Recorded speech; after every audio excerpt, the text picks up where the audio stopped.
Good evening. Welcome to Choices Podcast. You can find us at choicespodcastofficial.com. That's our website. You can also find us on Facebook at Choices Podcast Group. You can ask any question you want during the podcast by commenting in the comment section, writing a question, sending it on to us. We'll get it live. And it's going to be Carcass, John, and I tonight. The Reverend is fly fishing at Black Fly Lodge in the Bahamas. Shame on him. Anyways, he got Carcass and me. We're going to have a good time. The subject tonight of our talk is going to be, what is your purpose? It's going to be awesome. We're going to find purpose tonight in our speech. So, welcome, Carcass. Howdy, How are Brett. you doing tonight? Doing great. Enjoying retirement. Good. You deserve it. Yeah. I've been to the gym 6 times more than I have in the last 12 years. God, that's great. Yep. So you finding plenty to do? Oh, absolutely. As mentioned, I've been hitting the gym. I've been taking laps around the neighborhood. Got some projects lined up art-wise. I'm actually drawing things that I want to draw. I did a thing for the young men at a church group about art and where it's taken me, and how basically, since we're talking about purpose, I was a graphic design major in college, and I can draw pretty cool stuff and album covers and posters and logos and all that type of thing, but I never really, or I thought I never really used my major in my landscape and irrigation career, but come to find out that plant in bed and paint on canvas are kind of the same thing. So I did use it quite a bit. So you just never know, even though you find your purpose and what you enjoy, you never know what path that's going to take you. And now I get to draw because I want to draw, not because I have to. So it's kind of fun. Oh, that's awesome. You got Yes, a sir. song for us tonight? I do. And based on that, boy, this one's coming out of left field. So hopefully that'll make you happy. This is Tim McGraw from Ooh. 2004. It's called Live Like You Were Dying. Oh, yeah, that's awesome. That's about his father. Yeah. Well, there's a couple things that really strike at my heart. So I'm just going to read. Basically, the premise is that he finds bad. This guy goes to the doctor. He finds out bad news, and they said, "What are your options?" And he says, "Well, there's not much time." And then as you get into the second and third verses, it said that he went skydiving, he went Rocky Mountain climbing, he went 2.7 seconds on a bull named Fu Manchu, and he loved deeper, he spoke sweeter, and I gave forgiveness that he'd been denying. And he said, "Someday I hope you get the chance to live like you were dying. Live tomorrow like tomorrow was a gift, and you've got eternity to think about what you do with it." So I just thought, man, and now that I actually have a lot more time to think about what's really happening around me, this song really hit home. And I think about my own mortality and what my purpose here on earth. And as you well know, and I don't tell a lot of people this, but I had a scrape with my mortality about 10 years ago. And may or may not have seen the other side, but here I am because I felt like I had more purpose in life rather than just to go ahead and turn to a pile of dust.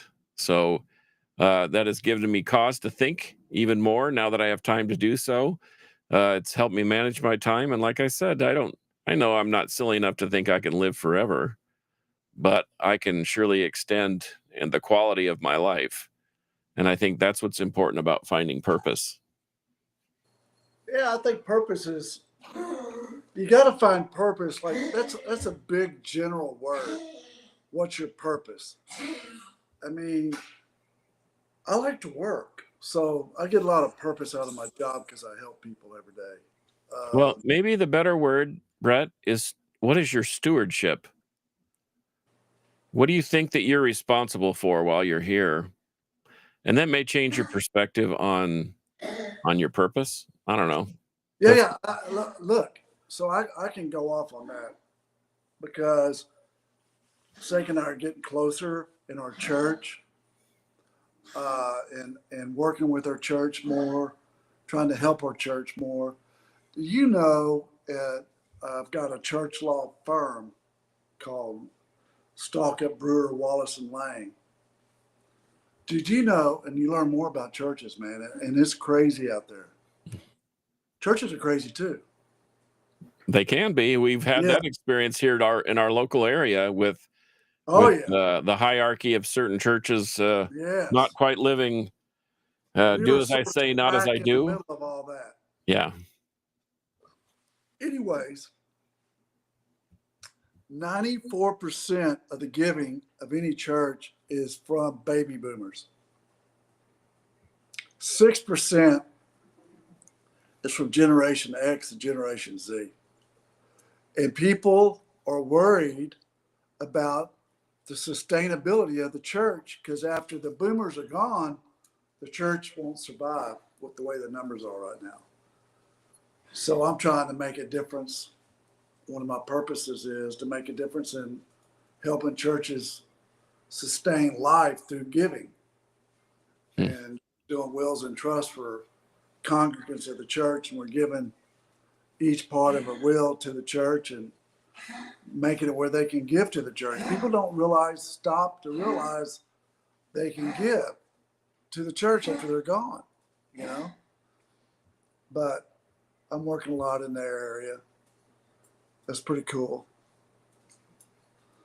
My other purpose is my family, dude.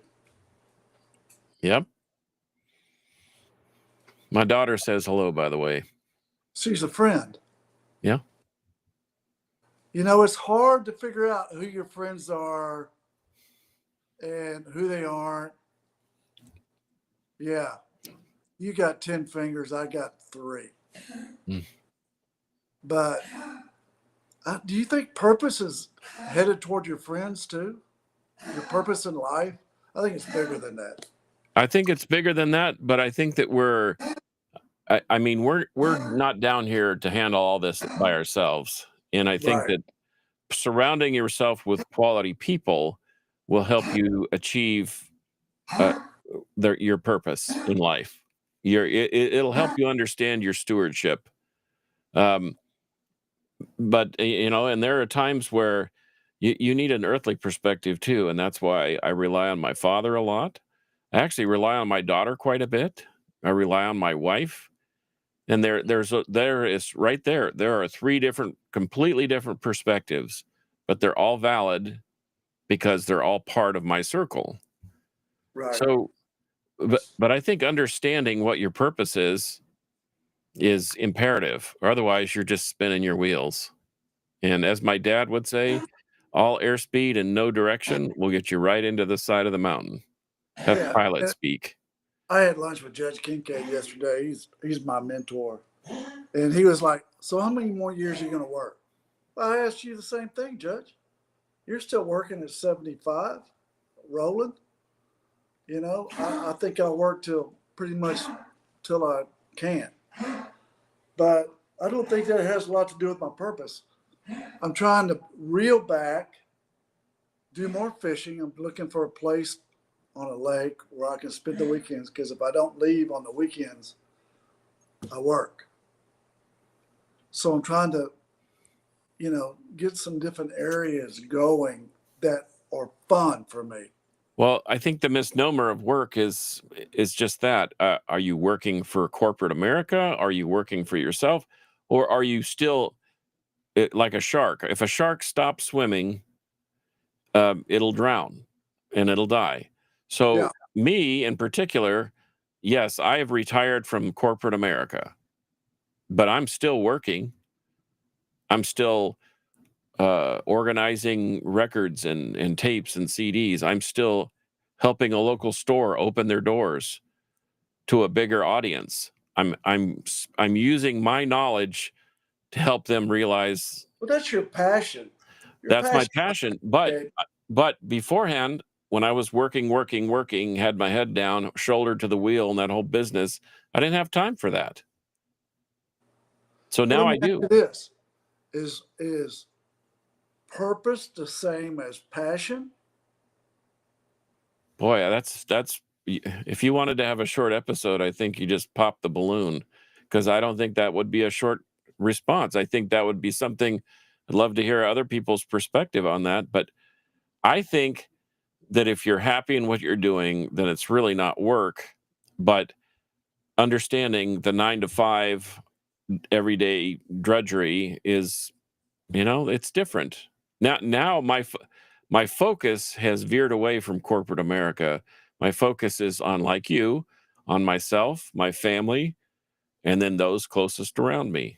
This guy that we're going to help open the store is a friend, and we've gotten to be pretty pretty close over the last year or so. And he's a good person. He's a trustworthy person, and he's got his passion going, and I'm going to assist with that. But to me, it's not work. To me, it's fun. So, I mean, I don't know.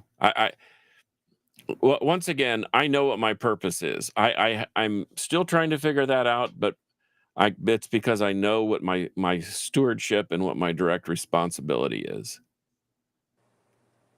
And I think that's part of finding one's purpose. Once you understand those items, then you're I think understanding your purpose. I think we're talking a bunch of word salad crap. I'm not word salad. I'm not what's her name?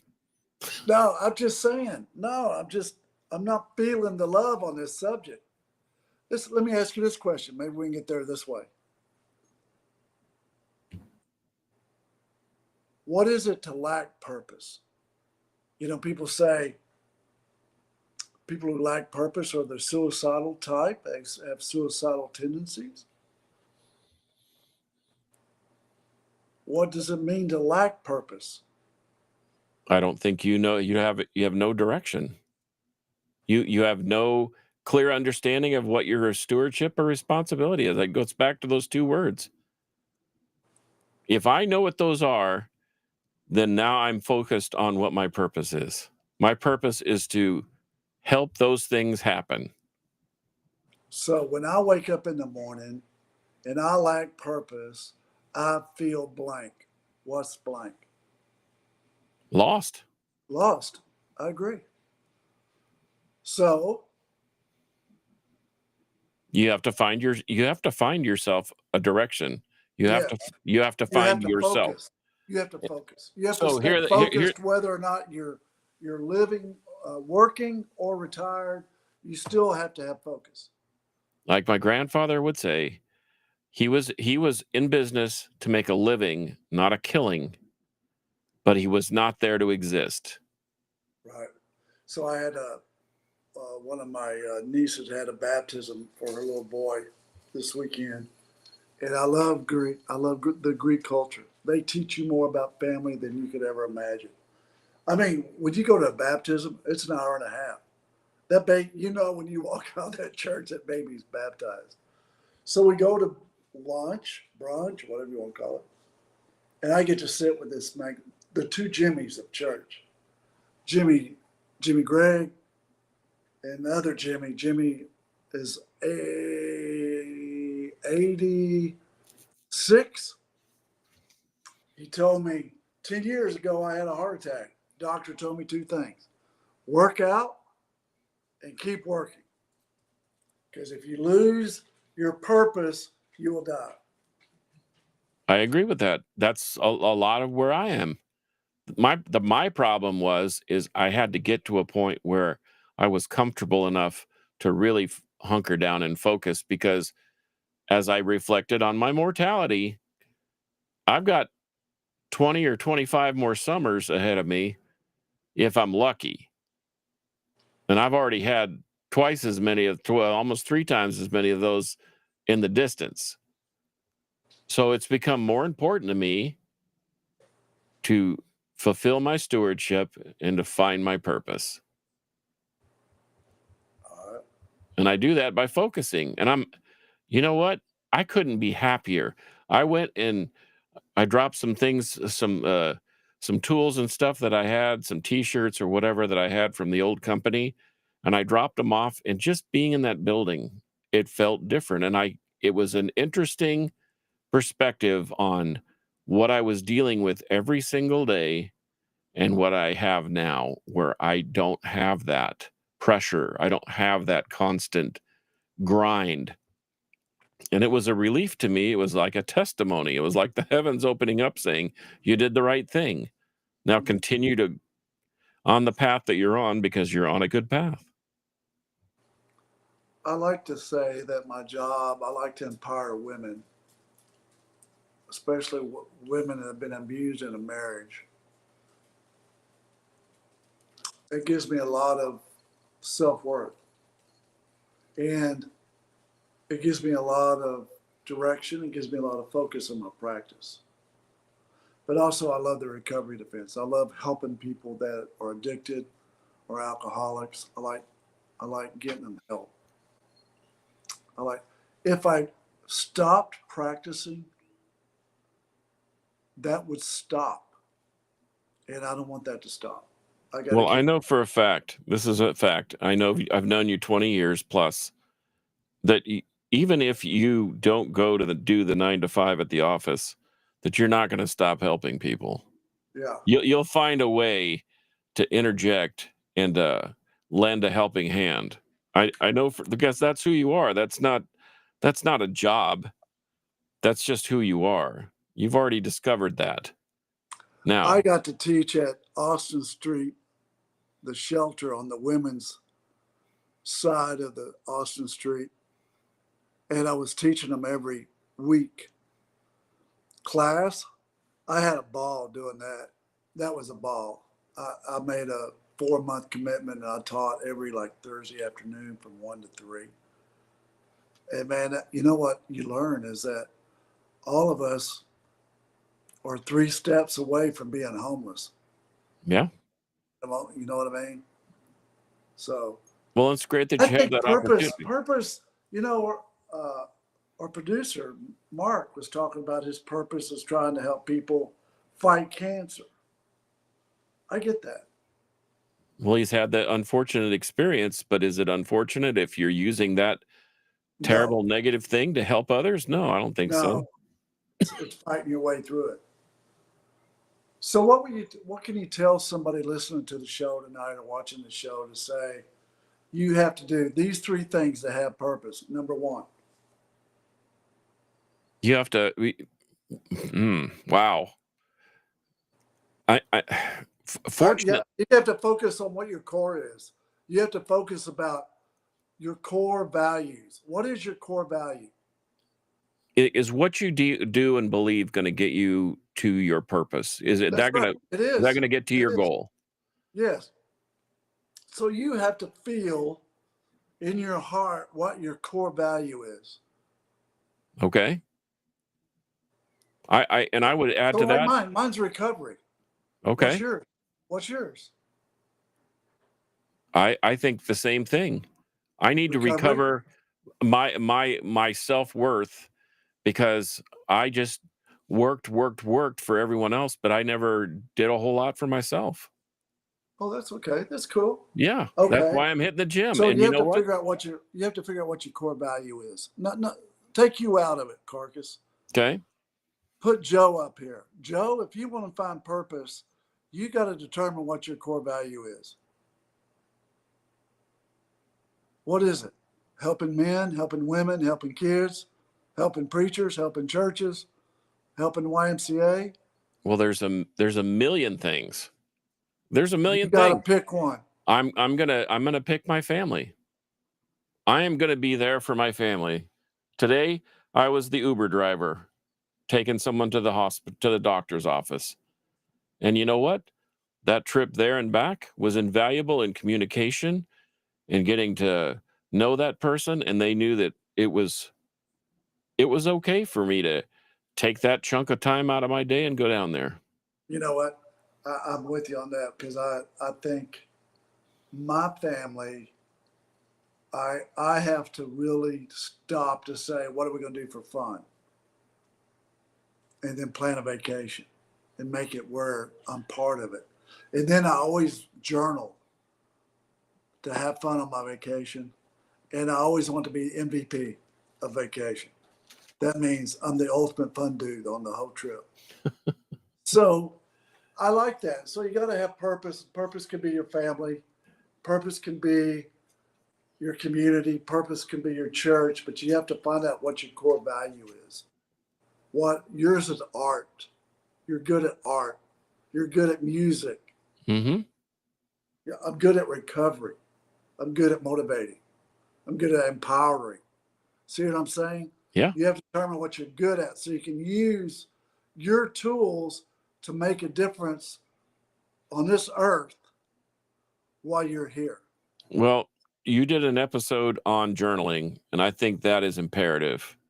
And it is obviously, it seems like a tedious task, but when you go back and look at what you were thinking on a certain day, whether it be Oh, I can tell you from journaling 20 years, what day I feel what. yeah. What Well, day am I producing more? What day am I feeling and don't you guilty? Or think that what? would be helpful in finding one's purpose? Yes. You Well, just journal on 1 through 12 at the top. Define my purpose. You know how you get purpose is you pray about it. God will deliver it right in your heart. He'll yeah. put some kid or some dog that needs a home right in front of your lap. Say, okay, here you go. I So I have that's no what doubt. I think we got the living with purpose. But if someone's living without purpose, they got to find purpose. Don't be They afraid got, to ask somebody. yes. And that's, so a lot of people are embarrassed, or they don't want to look bad in the eyes of their friends. They don't want to seem weak. And I don't think asking questions like that is a sign of weakness or a sign of you don't have to be embarrassed. You know, I was reading a book that my wife brought home. She's at a women's conference right now. Really cool. And there's 2 books she brought. And I opened one, page 167. It was talking about remove worry from your life. How easy is that? If you find purpose, you remove worry from your, because you're not thinking about yourself. You're thinking about somebody else. Whether it's your family, whether it's your friends, whether it's your church. Remove worry from your life. I'm writing. Good. It's my favorite saying, favorite verse. God doesn't want you to feel the spirit of fear. He wants you to feel power, love, and sound mind. Remove worry from your life. I think worry leads to depression, and worry leads to a lack of Worry, self-worth. I don't want to freak you out, but worry is the devil's best friend. Oh yeah. Yep. Believe me, I've been around long enough to see that in action, and Worry is not worth it. no. I had an interesting conversation today. Then we'll start trying to close this up. I had an interview with the lady, and I was like, her tools were a little bit limited. And I said, "Can you read and write?" She goes, "Oh, yeah, I read and write." I go, "Well, check that box." Because the rest, Well, that's helpful. it was, but not near qualified enough to work in my office. But I was telling her, she was talking about how I said, I asked that question because I've represented a lot of very wealthy players that couldn't read and write. She goes, "Oh man, I'd like to have all that money and forget reading and writing." I go, "You know what? I disagree with you. I'd rather read and write than have a bunch of money." Isn't that interesting? Yeah. And well, it's because It's they the don't same know with purpose. I'd they rather don't know have what's important. purpose. They don't understand their stewardship. Yeah, Your I'd rather stewardship have is not to be purpose. rich. Yes. Amen. Happy with what you got and roll. Amen to that. All right. So, Carcass, Yes, sir. you got me all riled up tonight. I know. Sorry. No, sorry, not sorry. I Huh? think it's good. You know what? Whatever it takes to stimulate your thought process, because what we're talking about is really important. And we're not doing it necessarily for ourselves, but as a martial arts instructor told me one time, the best way to learn is to teach. Yes. So if that's what we're doing, then so be it. I'm Oh, yeah. learning I learned something. more from this podcast than I ever give out. I Yeah. get my heart filled. So, the quote of the day is by Mark Twain. You know who he is. Oh, yeah. The two most important days in your life are the day you are born and the day you find out why. Hmm. That's a mic drop. That's a posterized slam dunk. That is a Touch, 99-yard touchdown run off the kickoff. touchdown. Touchdown. Yes, sir. I love you, Carcass. Love you too, man. I hope you have a great week. It's I'll a great always have a great week. show. Mark Twain is wonderful. Yes, he is. Thank y'all for listening and watching, and we appreciate it. Y'all have a good night. All right. Thank you. Good night. Yeah.